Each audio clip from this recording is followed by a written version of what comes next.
Hello guys, welcome back to Teacher Talk. ഇന്ന് നമ്മൾ 7th സ്റ്റാൻഡേർഡിൽ ദ വേൾഡ് ഓഫ് ഹ്യൂമർ എന്നതിലെ ആക്ടിവിറ്റീസാണ് ഡിസ്കസ് ചെയ്യുന്നത്. സോ ഫസ്റ്റ് നിങ്ങൾക്ക് ഇവിടെ കുറേ പിക്ചേഴ്സ് കൊടുത്തിട്ടുണ്ട്. ഇവിടെ കുറച്ച് ക്വസ്റ്റ്യൻസ് ഉണ്ട്. ആ ക്വസ്റ്റ്യൻസിനുള്ള ആൻസേഴ്സ് ഈ പിക്ചേഴ്സിനകത്തുണ്ട്. ഇത് നമ്മൾ സാധാരണ പറഞ്ഞാൽ റിഡിൽസ് പോലെയാണെന്ന് പറയാൻ പറ്റും. First question, which letter of the alphabet contains A huge quantity of water? അതായത് ഏത് ആൽഫബറ്റിലാണ് കുറേ വെള്ളം കൊള്ളുന്നതെന്നാണ്. നമുക്കറിയാം, സിമ്പിളാണ്, സി എന്ന alphabet. Why are fish so smart? എന്തുകൊണ്ടാണ് ഫിഷൊക്കെ വളരെയധികം സ്മാർട്ട്, അതായത് നല്ല ബുദ്ധിശാലി എന്ന് പറയുന്നത് എന്തുകൊണ്ടാണ്? Because they live in school. അതായത് ആ ഒരു ഫിഷ് എന്ന് പറഞ്ഞിട്ടുണ്ടെങ്കിൽ ഒരു ഗ്രൂപ്പ് ഓഫ് ഫിഷ് ആണല്ലേ. കടലിൽ അവർ ഒരുപാട് ആൾക്കാരുണ്ടാവില്ല. അപ്പോൾ നമ്മൾ സ്കൂളിലൊക്കെയാണല്ലോ ഒരുപാട് പേരുണ്ടാവുക എന്ന് പറയുന്നത്. അതാണ് പറയുന്നത്. Why did the kid eat his homework?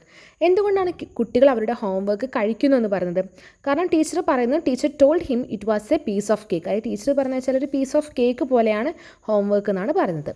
Next, the more you take the more you leave behind what is it? അതായത് നമ്മൾ മൂവ് ചെയ്യുമ്പോൾ വരികയും അതേപോലെ പോവുകയും ചെയ്യുന്ന എന്താണെന്നാണ് നമ്മുടെ പുറകിൽ. ഫുഡ് സ്റ്റെപ്പാണ് നമ്മുടെ കാലിൻ്റെ ഇത് എന്ന് പറയുന്നത്. Which building has a number of storeys? ഏത് ബിൽഡിങ്ങിനാണ് ഒരുപാട് സ്റ്റോറീസ് ഉള്ളത്? ഏതിൽ? ലൈബ്രറി എന്ന ബിൽഡിങ്ങിലാണ്. Why is history a sweet subject? എന്തുകൊണ്ട് ഹിസ്റ്ററി ഒരു സ്വീറ്റ് സബ്ജക്റ്റ് ആവുന്നതാണ്? കാരണം അതിൽ ഫുൾ ഓഫ് ഡേറ്റ്സ് ആണ്, അതായത് വർഷങ്ങളൊക്കെ ഉണ്ട്. അപ്പോൾ ഒരു റൊമാൻറ്റിക് ആയിട്ടുള്ള രീതിയിലാണ് പറയുന്നത്. Next, I have teeth but can't eat, who I am? അതായത് എനിക്ക് പല്ലുകളുണ്ട് പക്ഷേ കഴിക്കാൻ പറ്റില്ല. ആരാണ്? കോമ്പാണ്. Next, what has a face and 2 hands but no arms or legs? ആരാണ്? ക്ലോക്കാണ്. മുഖം ഉണ്ട്, 2 ഹാൻഡ്സ് ഉണ്ട്, പക്ഷേ ആംസും ലെഗ്സും ഇല്ല. What goes upon a soon as the rains come down? അതായത് റെയിൻ വരുമ്പോൾ മുകളിലേക്ക് ഉയരുന്നത് എന്താണ്? Umbrella. Which 2 words when combined hold a lot of letters? ഏതാണ്? പോസ്റ്റ് ഓഫീസാണ്. ഇതൊക്കെ ഈ ഒരു പിക്ചറിൽ നിന്നുള്ള ആൻസേഴ്സാണ് ഇതിൽ വന്നിട്ടുള്ളത്. ആൻസേഴ്സ് ഞാൻ നെക്സ്റ്റ് നിങ്ങൾക്ക് ഇതിൽ കൊടുക്കുന്നുണ്ട്.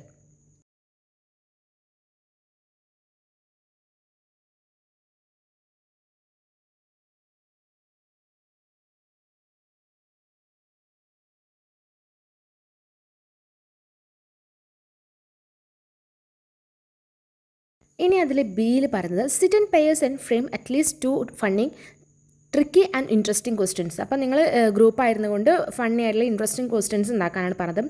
ഒന്ന് ഞാൻ എക്സാമ്പിൾ പറയാം. What has a head a tail but no body? ഇപ്പോൾ വാലും തലയുണ്ട് പക്ഷേ ബോഡി ഇല്ല എന്ന കോയിനാണ്.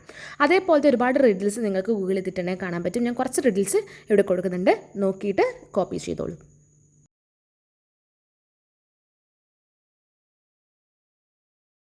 ഇനി നെക്സ്റ്റ് ആക്ടിവിറ്റി പറയുന്നത്, do you remember any funny experience in your life? നിങ്ങളുടെ സ്കൂളിൽ എന്തെങ്കിലും ഒരു തമാശകരമായിട്ടുള്ള എന്തെങ്കിലും എക്സ്പീരിയൻസ് ഉണ്ടോ? അത് നിങ്ങളോട് എഴുതാനാണ് പറഞ്ഞത്.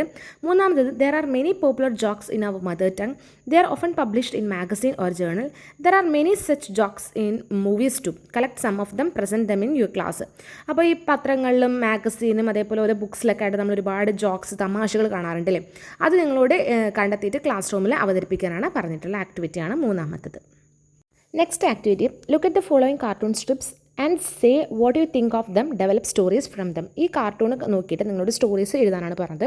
ഇതിൽ കുറച്ച് കാർട്ടൂൺസ് കൊടുത്തിട്ടുണ്ട്, എന്താ നോക്കാം. Can you give me something to make me stronger? അപ്പോൾ ഒരു ഡോക്ടറോട് പേഷ്യൻ്റ് പറയുകയാണെങ്കിൽ എനിക്ക് സ്ട്രോങ്ങർ ആവാൻ, എനിക്ക് ശക്തിമാനാവാനുള്ള എന്തെങ്കിലും തരൂ എന്നാണ് ചോദിക്കുന്നത്.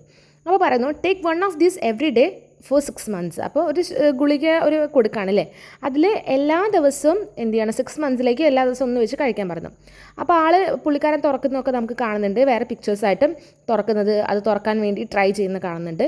Next, did you get any result from the pills I gave you? ഞാൻ തന്നിട്ടുള്ള മരുന്നുകളിൽ നിന്നും എന്തെങ്കിലും റിസൾട്ട് കിട്ടുമോ എന്ന് ചോദിക്കുന്നുണ്ട്. അപ്പോൾ പേഷ്യൻ്റ് പറഞ്ഞു, none at all. Did you know that you can get the lid off? അപ്പോൾ പറയുകയാണ്, എന്താ അതിൻ്റെ ആ പാത്രത്തിൻ്റെ മൂടി തുറക്കാൻ പറ്റില്ല എന്ന് നിങ്ങൾക്ക് അറിയില്ലായിരുന്നു എന്ന്. അപ്പം ആളുടെ പിക്ചറിൽ കാണാം, സ്ലിം ആയിരുന്ന ആൾ എന്തായി? ഫാറ്റ് ആയില്ലേ. അപ്പോൾ ആൾ സ്ട്രോങ്ങറായി.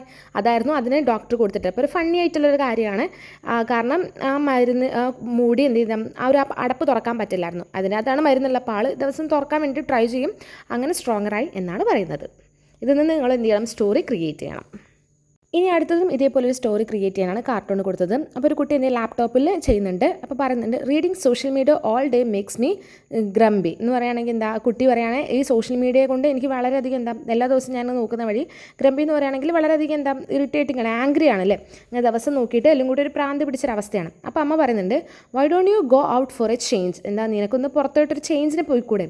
അപ്പോൾ കുട്ടി പറഞ്ഞു ഓൾ റൈറ്റ്. എന്നിട്ട് എന്ത് ചെയ്യുന്നുണ്ട് കുട്ടി അമ്മ ഉദ്ദേശിച്ചത് ഈ ലാപ്ടോപ്പൊക്കെ മാറ്റി വെച്ചിട്ട് വേറെ എന്തെങ്കിലും ചേഞ്ച് ആണ്. പക്ഷേ കുട്ടി എന്ത് ഉദ്ദേശിച്ചത് പുറത്തേക്ക്, അതായത് റൂമിൽ നിന്ന് പുറത്തോട്ട് പോകാൻ ഉദ്ദേശിച്ചിട്ട് എന്ത് ചെയ്തു, ലാപ്ടോപ്പും പൊക്കി പിടിച്ചിട്ട് പുറത്ത് പോയിരിക്കുകയാണ് അല്ലേ. Just as I thought glare on my screen, ഇനി എന്ത് ചെയ്യാം, എൻ്റെ സ്ക്രീൻ ടൈം ഇനി ഇവിടെ ചിലവഴിക്കാം എന്നാണ് കുട്ടി ഉദ്ദേശിക്കുന്നത്. ഇപ്പോൾ ഒരു കോമഡി ആയിട്ടാണ് പറയുന്നത്. അപ്പോൾ ഇത് രണ്ടും വെച്ചിട്ട് എന്ത് ചെയ്യുക, ഒരു സ്റ്റോറി നിങ്ങൾ ഡെവലപ്പ് ചെയ്യാം. അപ്പോൾ ഇതോടുകൂടി പാർട്ട് 1 ടെക്സ്റ്റ് ബുക്കിലെ യൂണിറ്റ്സ് കംപ്ലീറ്റ് ആയിട്ടുണ്ട്. പാർട്ട് 2 നമുക്കിനി ഡിസ്കസ് ചെയ്യാം. വീഡിയോ ഇഷ്ടപ്പെട്ടിട്ടുണ്ടെങ്കിൽ ലൈക്ക് ചെയ്യാനും ഷെയർ ചെയ്യാനും സബ്സ്ക്രൈബ് ചെയ്യാനും നിങ്ങളുടെ അഭിപ്രായങ്ങൾ കമൻറ്റ് ബോക്സിൽ രേഖപ്പെടുത്താനും മറക്കരുത്. പുതിയൊരു വീഡിയോ കാണാം. അതുവരേക്കും ബൈ.